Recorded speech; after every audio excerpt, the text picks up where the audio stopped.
Juez emite nuevo bloqueo nacional contra decreto de Trump que busca acabar con la ciudadanía por nacimiento. Lo que comenzó como una idea polémica hace ya varios años, hoy vuelve a encender las alarmas en la política estadounidense. Una vez más, el intento de modificar uno de los pilares de la Constitución, la ciudadanía por nacimiento, se estrella contra el Poder Judicial. Y no de cualquier forma. Esta vez, lo hace con un fallo contundente, emitido por el juez federal Joseph LaPlante, quien desde su tribunal en Nuevo Hampshire decidió bloquear indefinidamente la ejecución de la orden ejecutiva impulsada por el expresidente Donald Trump. Una decisión que no solo detiene una política profundamente divisiva, sino que sienta un precedente legal de enorme peso en la batalla por los derechos constitucionales y el futuro de la nación. El contexto no es menor. Apenas el mes pasado, la Corte Suprema había recortado el margen de acción de los jueces federales en lo que respecta a los bloqueos judiciales de alcance nacional. Sin embargo, dejó una puerta abierta, que esos bloqueos pueden ser emitidos si se trata de demandas colectivas válidas. Y eso fue precisamente lo que ocurrió. LaPlante certificó una demanda colectiva compuesta por personas que podrían verse privadas de su ciudadanía bajo la política propuesta por Trump. Y con base en ese marco, emitió una orden judicial preliminar con efecto inmediato y sin fecha de vencimiento. Este tipo de decisiones no son simples actos procesales. Son el último escudo de defensa en un sistema democrático que se tambalea entre el respeto a la ley y los impulsos de poder. LaPlante no titubeó. Durante la audiencia en Concord, dijo con claridad que esta no era una decisión difícil. Para él, la privación de la ciudadanía estadounidense, especialmente mediante una política abrupta que cambia décadas de precedentes, constituye un daño irreparable. Lo dijo en voz alta, en un tribunal repleto de abogados, periodistas y activistas. Lo dejó registrado en actas. Y al hacerlo, trazó una línea que no muchos jueces se atreven a cruzar, la línea entre lo legalmente aceptable y lo moralmente intolerable. Porque más allá de la frialdad jurídica, estamos hablando de personas reales. De bebés nacidos en Estados Unidos, hijos de padres migrantes, en muchos casos indocumentados, que según la enmienda 14 de la Constitución tienen derecho automático a la ciudadanía. Es un principio que ha sostenido la estructura legal de este país por más de 150 años. Pero que ahora, con una simple firma, pretendía ser revocado. La pregunta es, ¿qué ocurre cuando el Ejecutivo busca eliminar una garantía constitucional sin pasar por el Congreso ni por una reforma constitucional? ¿Hasta dónde puede llegar la voluntad de un presidente? ¿Y quién lo detiene cuando sobrepasa ese límite? La respuesta, esta vez, fue un juez federal con convicción. Pero no siempre ha sido así. Durante la administración Trump, varias de sus políticas migratorias más duras, desde la separación de familias en la frontera hasta las restricciones al asilo, fueron frenadas únicamente por decisiones judiciales. El Congreso, paralizado por la polarización política, observaba desde la barrera. La opinión pública, dividida entre el aplauso y la indignación. Y mientras tanto, los tribunales se convertían en los únicos espacios donde se debatía el alma jurídica de la nación. Lo que hace especialmente significativo este fallo es su alcance nacional. Porque mientras la Corte Suprema ha intentado limitar ese tipo de decisiones, LaPlante encontró el mecanismo perfecto: certificar la demanda colectiva como base para emitir el bloqueo general. En otras palabras, respetó el nuevo marco legal pero encontró una vía legítima para ejercer su función de control. Un movimiento quirúrgico, pero firme. Y sobre todo, urgente. Porque los efectos de la orden de Trump podrían haberse sentido en cuestión de semanas. Hospitales, oficinas de registro civil, escuelas, agencias federales, todos se verían forzados a interpretar una nueva regla que contradice más de un siglo de jurisprudencia. La escena en Concord no fue casual. Familias enteras llegaron para presenciar la audiencia. Madres embarazadas, abogados migratorios, defensores de derechos civiles. Muchos de ellos rompieron en lágrimas al escuchar la decisión. Porque para ellos no era un simple fallo judicial. Era un salvavidas. Una protección frente a una política que los condenaba al limbo legal, a la invisibilidad institucional, al borrado administrativo de sus hijos. El hecho de que el juez se refiriera no solo a bebés ya nacidos, sino también a los que están por nacer, dejó en claro que este no es un caso cerrado.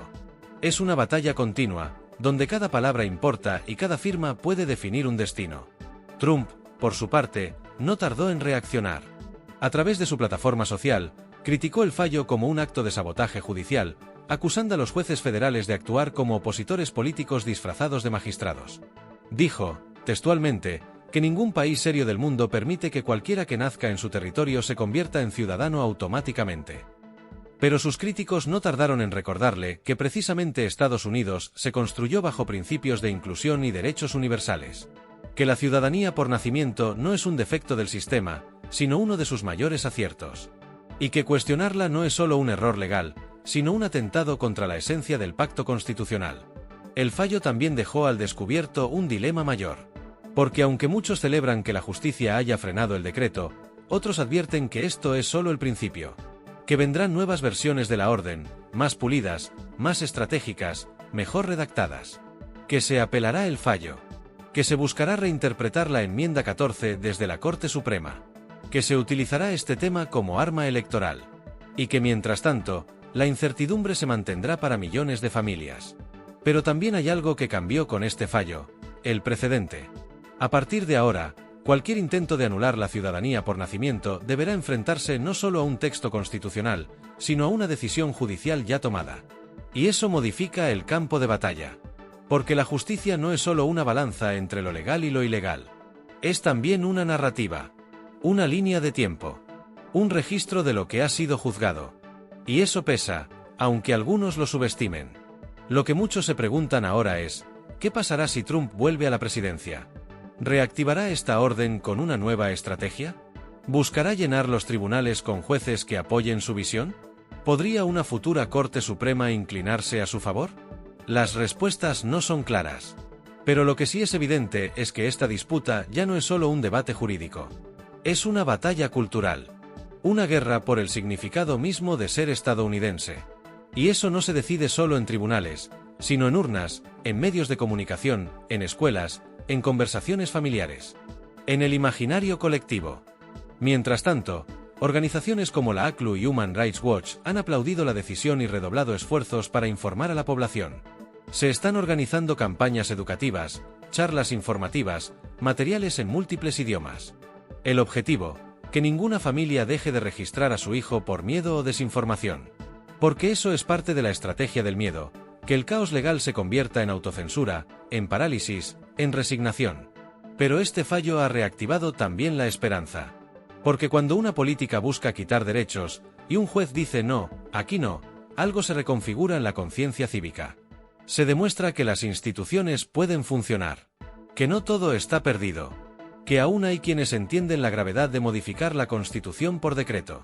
Y que frente a los impulsos autoritarios, la ley todavía tiene dientes.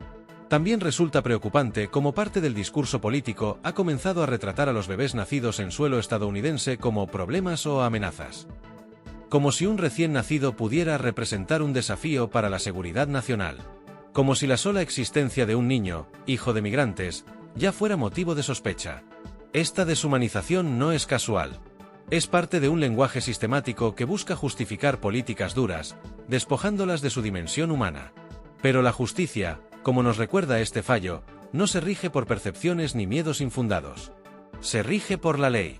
Y la ley, en este caso, dice que esos niños son ciudadanos. A medida que avancen los meses y se acerquen las elecciones, este tema seguirá latente. Se convertirá en munición política, en bandera de campaña, en terreno de disputa mediática. Pero detrás de todo ese ruido, permanecerá este fallo como una línea de defensa. Como una prueba de que, incluso en los tiempos más difíciles, hay jueces dispuestos a enfrentar la presión, a desafiar al poder y a proteger lo que la Constitución mandata. No por ideología. No por protagonismo. Sino por deber. Es probable que Trump y sus asesores jurídicos preparen una nueva ofensiva. Tal vez intenten redactar una versión más ambigua del decreto. O tal vez busquen escalar el caso hasta la Corte Suprema, esperando una interpretación más favorable. Pero cualquier intento en ese sentido deberá enfrentarse a lo que ahora ya es una jurisprudencia en proceso. Una señal clara de que las Cortes Federales no están dispuestas a permitir que se rompan las bases del pacto constitucional sin una resistencia firme. Este tipo de decisiones también impactan en otros países. Estados Unidos, como potencia global, es observado de cerca por naciones que atraviesan crisis similares. El respeto al derecho de nacimiento es un referente en muchas regiones del mundo, especialmente en América Latina. Y si la mayor democracia del planeta decide modificarlo, el efecto dominó puede ser impredecible. Por eso, organismos internacionales también han celebrado el fallo. Porque representa un dique de contención ante una tendencia peligrosa, la de erosionar los derechos desde dentro, usando el aparato estatal. Y así, en una pequeña sala de Concord, sin cámaras, sin aplausos, sin euforia, un juez escribió una página fundamental en la historia contemporánea de Estados Unidos. No lo hizo con discursos ni con gestos grandilocuentes. Lo hizo con un documento de varias páginas, con referencias jurídicas, con principios constitucionales. Y en ese acto silencioso, protegió a miles de niños que aún no saben leer, pero que algún día entenderán que hubo alguien que luchó por su derecho a existir como ciudadanos plenos. Porque eso es, al final del día, lo que está en juego. No se trata de partidos ni de ideologías. Se trata del derecho a pertenecer, a ser reconocido, a tener un lugar. Y mientras ese derecho esté garantizado por jueces como Laplante, todavía hay esperanza.